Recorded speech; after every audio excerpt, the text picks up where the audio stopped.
சீமான் அவர்களை கேவலமா பேசின இந்த ஒரு தாவேகா தொண்டர்கள், சாட்டை துரைமுருகன் அவர்களை கேவலமா பேசின இந்த ஒரு தாவேகா தொண்டர்கள், உதயநிதி அவர்களை கேவலமா பேசின இந்த ஒரு தாவேகா தொண்டர்கள் இப்போ உத்தமர்களா வந்து மாறி விஜய் அவர்களை யாரும் தனிமனித விமர்சனம் வந்து பண்ணாதீங்க, அவரோட தனிமனித வாழ்க்கைய விமர்சனம் பண்றதுக்கு யாருக்குமே வந்து உரிமை வந்து இல்ல, அவரை அடக்கணும், அவரை ஒடுக்கணும், அவரை முடக்கணும் அப்படின்ற பட்சத்துல அவரோட அரசியல்ல வந்து கேள்வி கேளுங்க, தனிமனித வாழ்க்கையை பத்தி யாருமே அரசியல் களத்துல பேசாதீங்க அப்படின்ற மாதிரி இப்போ உத்தமர்களா வந்து மாறி இருக்காங்க.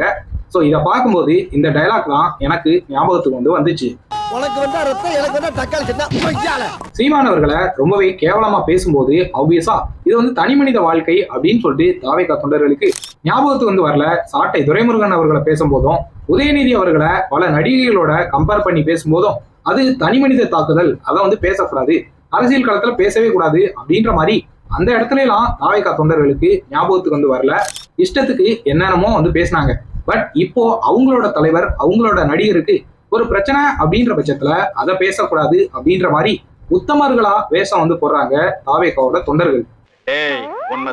எனக்கு என்னென்ன வேலைக்கு எப்படி எப்படி முடிய டைப்பா மாத்துவேன்னு எனக்கு தெரியும். சோ இது மூலியமா நான் சொல்ற விஷயம் வந்து என்ன அப்படின்னா, நமக்கு பிடிச்சிருக்கோ பிடிக்கலையோ எந்த அரசியல் கட்சி தலைவரா வந்து இருந்தாலும் அவங்களோட தனிமனித விஷயங்களை பேசுறதுக்கு நமக்கு உரிமை வந்து இல்ல. அரசியல தான் கேள்வி கேட்கணுமே ஒழிய அவங்களோட வாயை வந்து அடைக்கிறதுக்கு அவங்களோட தனிமனித வாழ்க்கையை எடுத்துட்டு வந்து பேசுறது தப்பான ஒரு விஷயம்.